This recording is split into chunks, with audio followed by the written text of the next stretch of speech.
Hello. कहिए कैसे हैं आप। आई होप कि आप सभी बहुत अच्छे होंगे। आप अपनी पढ़ाई का और अपनी फैमिली का अच्छे से ध्यान रख रहे होंगे। आइए आज हम जानते हैं आर्टिफिशियल इंटेलिजेंस क्या है, क्या इसकी इम्पोर्टेंस है, क्या इसकी एक तरीके से कमियां हैं। यानी कि इसकी इम्पोर्टेंस और इसकी कमियों को आज हम यहाँ पर देखेंगे कि जो आर्टिफिशियल इंटेलिजेंस है वो हमारे जीवन में कितनी महत्वपूर्ण है। तो आइए इसको स्टार्ट करते हैं एक मोटिवेशनल कोट्स के साथ।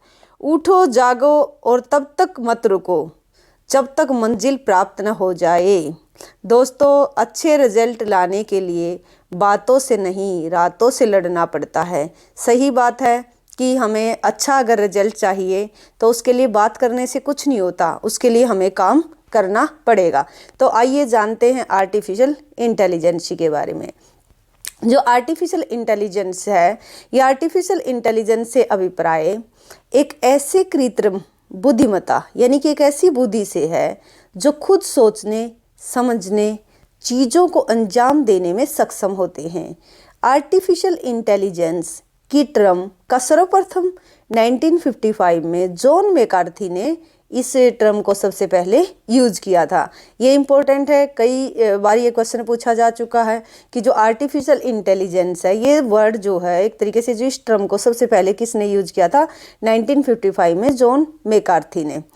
इन्हें फादर ऑफ आर्टिफिशियल इंटेलिजेंस कहा जाता है।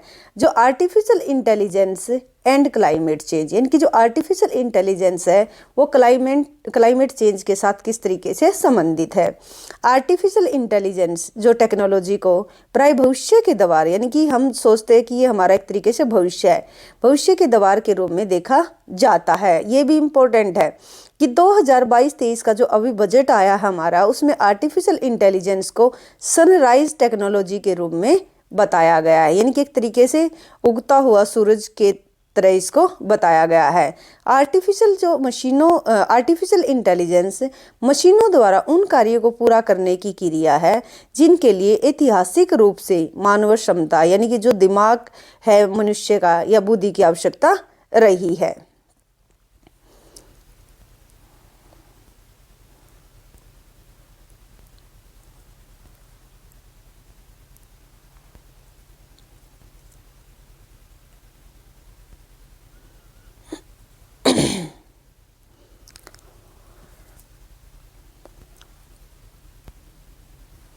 देखिए, इसमें machine learning, pattern recognition, big data, neural networks, self algorithm जैसी प्रौद्योगिकियां शामिल हैं, यानी कि इस तरीके की टेक्नोलॉजी इसके अंदर शामिल है। Global trends for the development of artificial intelligence technology, यानी कि जो ग्लोबल ट्रेंड क्या कहता है देखिए, आर्टिफिशियल इंटेलिजेंसी में रेस लगी हुई है, वो बहुत ज़्यादा इनकंसिस्टेंट है क्योंकि कुछ डेवलप्ड जो कंट्रीज हैं उनके पास पहले से ही जो फिजिकल प्रॉफिट है यानी कि जो भौतिक लाभ हैं वो पहले ही उनको उपलब्ध है, और वही रूल को क्या करते हैं, सेट करते हैं। तो एक अमीर देश ही जब ऐसा काम करते हैं तो गरीब देश या जो डेवलपिंग कंट्री है उनके बारे में ये क्यों सोचेंगे। जो डेवलपमेंट कंट्रीज हैं, यानी कि जो डेवलप्ड कंट्री हैं, डेवलपमेंट नहीं, जो डेवलप्ड कंट्रीज हैं वे रिसर्च और डेवलपमेंट में बहुत आगे हैं और उनके पास कुशल कार्यबल के साथ साथ आवश्यक धन भी उपलब्ध है। यानी कि उनके पास जो लेबर फोर्स है, वर्क फोर्स जो है वो भी अच्छी है, उनके पास धन भी है। आर्टिफिशियल इंटेलिजेंस जो है पेटेंट्स एंड पब्लिकेशन में नॉर्थ अमेरिका और ईस्ट एशिया का टोटल जो प्राइवेट इन्वेस्टमेंट है वो 3/4 यानी कि 3/4 हिस्सा इन्हीं कंट्री का है।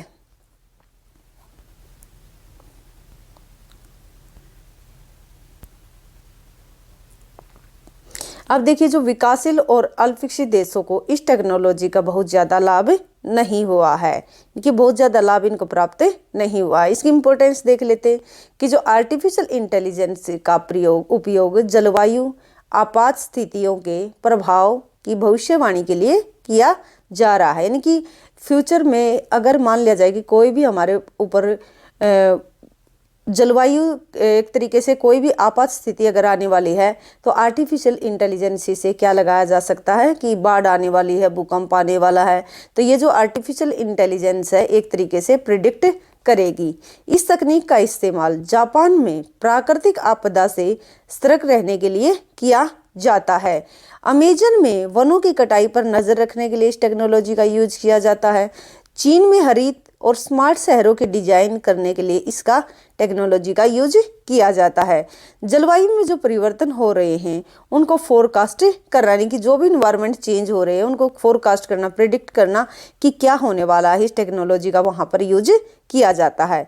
रिन्यूएबल एनर्जी के आवंटन के तरीके पर विचार करना, तो ये सारे काम जो आर्टिफिशियल इंटेलिजेंस। अब देखिए इसके क्या क्या नुकसान हैं। जिस तरीके से इसके फायदे हैं उसी प्रकार से इसके नुकसान भी हैं।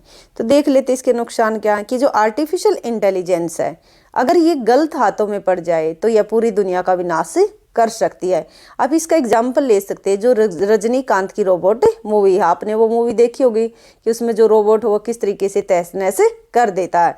रोबोटिक ड्रोन जो इस दुनिया में कहीं भी हमला कर सकते हैं, वह भी अगर वो करें कि जो रोबोटिक ड्रोन है अगर इस तरीके के ड्रोन बनाए जाते हैं तो वो कहीं भी हमला कर सकते हैं। यदि आतंकवादियों के हाथ में वो आ जाए तो पूरी दुनिया का विनाश वो कर सकते हैं। जलवायु पर आर्टिफिशियल इंटेलिजेंस के क्या प्रभाव रहे हैं। फर्स्ट है कि कार्बन फुटप्रिंट। कार्बन फुटप्रिंट का मतलब क्या होता है, किसी एक संस्था, व्यक्ति या उत्पाद द्वारा कुल कार्बन उत्सर्जन होता है, यानी कि टोटल कार्बन का कितना उत्सर्जन किया है। यह उत्सर्जन कार्बन डाइऑक्साइड या ग्रीन हाउस गैसों के रूप में होता है। किसी व्यक्ति, संस्था या वस्तु के कार्बन फुटप्रिंट का आकलन ग्रीन हाउस गैसों के आधार पर किया जाता है। वर्ष 2020 में वैश्विक उत्सर्जन में डिजिटल जो टेक्नोलॉजी का योगदान 1.8% से 6.3% के बीच में रहा है। जो आर्टिफिशियल जो इंटेलिजेंसी है कि जलवायु प्रभाव को कम करने में एक मुख्य समस्या है, यानी कि जो आर्टिफिशियल इंटेलिजेंसी के जलवायु प्रभाव जो हैं, जलवायु के ऊपर जो प्रभाव पड़ेंगे को कम करने में एक मुख्य समस्या है इसकी ऊर्जा खपत और कार्बन उत्सर्जन की मात्रा निर्धारित करने की। सबसे बड़ी प्रॉब्लम ये है कि कितना ये कार्बन उत्सर्जित करेगी और इसकी कितनी क्वांटिटी हम डिसाइड करें, और इस सूचना को पारदर्शी बनाना सबसे बड़ी प्रॉब्लम ये है।